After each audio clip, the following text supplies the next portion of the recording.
Hey CF students, welcome back to our series, Now What? Where we've been talking about what happens after the moment. What happens after the moment you said yes to Jesus? What happens after the moment you're stepping into something new? And tonight we're going to be talking about school started. Now what? Now that school is back, I want to be somebody who makes a difference, but what do I do? Students, let me tell you, I'm so proud of you. I'm so proud of how you've grown over the summer, but now you're in school and it's up to you to make a difference. We don't want to leave what we learned in the summer. We want to bring it into our schools. So we should be asking ourselves, I want to make a difference. Now what? See, I think all students can make a difference in their schools, on their sport teams, with their friends, with their families, by taking a few action steps. And the first one is to seek opportunities. And that kind of sounds really churchy, like seek opportunities. What does that mean? Well, really it means we have to be actively looking to make a difference. We can't be the people who see someone sitting alone and walk right past them. We can't be the people to see someone crying and say, that's somebody else's problem. Someone else can pray for that person.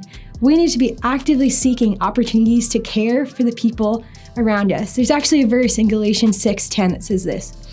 Therefore, as we have opportunity, let us do good to all people. In the chat right now, I want you to write down all people, especially those who belong to the family of believers. What I love about this verse is it doesn't tell us to care for just our friends. It doesn't tell us to care for just the people we like or just the people who agree with us. It says we are to love and serve and care for everyone, which means this year, as you go into your schools, you can't be someone to just hang out with your friend group and call it a day. We need to be seeking opportunities to care for all people. But that verse also shares, especially those who belong to the family of believers. I think sometimes we get really used to the church routine. We get really used to coming on a Wednesday night or logging in on a Wednesday night, and this is your church. And this is where we feel like we can be the most divided, that everybody else could be cared for by the pastor. But what if we decided this year to make a difference? We're actually going to care for the people we do church with. We're actually going to care for the person who's watching online with you right now. What if you cared for the people who believed in Jesus? And I think when we do this, what we show the world is that in a world that's so divided, the church is unified. So we need to be seeking the opportunities to do it. But seeking requires an attentive spirit. Seeking means we're actively looking, which means you need to actively be reminding yourself and making the choice that instead of leaning on the easy, instead of walking through like how you normally do, in the morning, we should be asking, Lord, I'm going to school. Give me your eyes to see what's going on. Give me your ears to listen to the people around me. We want to be seeking, and seeking is active. But there's more than just seeking. We also need to serve. It's really great to be looking for opportunities, but we actually have to do something about it. And serving consistently is how we do that. I think sometimes we get really good at putting serving in a box. We think, okay, I'll serve at our movement camp, or I'll serve at a 4 Saturday serve. I'll serve when my school tells me to, and I'll serve for my volunteer hours that the school sign off on. But what if we served because we knew that serving actually changes everything? And we don't actually need to have a requirement to serve, right? You can serve with your time. Some of you can serve with your talents. You can serve with the treasures that you have in your life. You can use what you have right now to change the world around you. Our pastors always said, if you're too big to serve, then you're too small to lead. We desire this leadership, right? We desire to be the person at the top. But the person at the top does it because they care for the people at the bottom. And I think of the life of Jesus when I say that. Someone who served consistently was Jesus. He walked into rooms and he sought the people nobody else talked to. And he healed the people nobody else believed for healing for. He served, and he didn't have to, right? He could have come down and said, I'm Jesus. You listen to me. You follow me because I'm the best. He didn't do that. He came and he humbly served the people around him.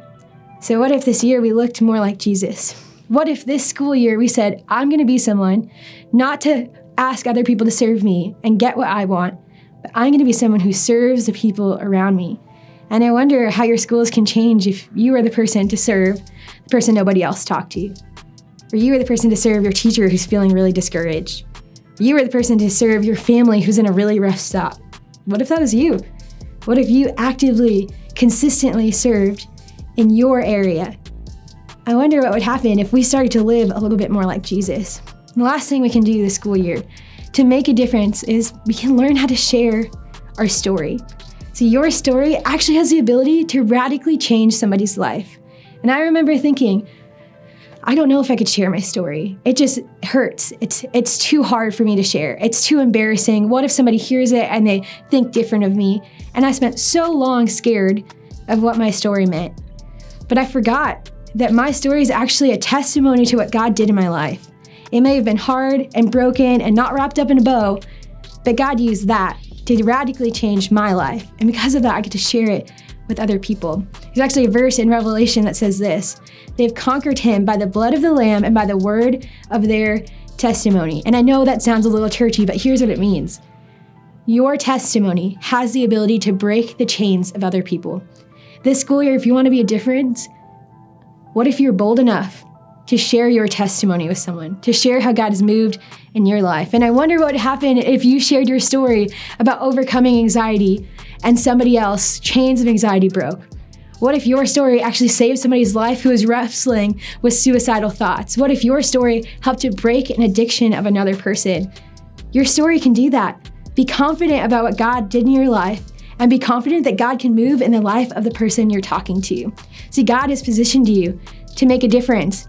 Not tomorrow, not when you're older, but right now. God's positioned you to make a difference right now. You just have to choose to walk in it. If you're going to make a difference, it has to be a choice.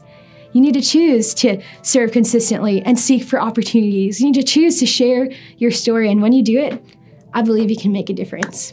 I love you, CF students. I can't wait to see what this school year has for you.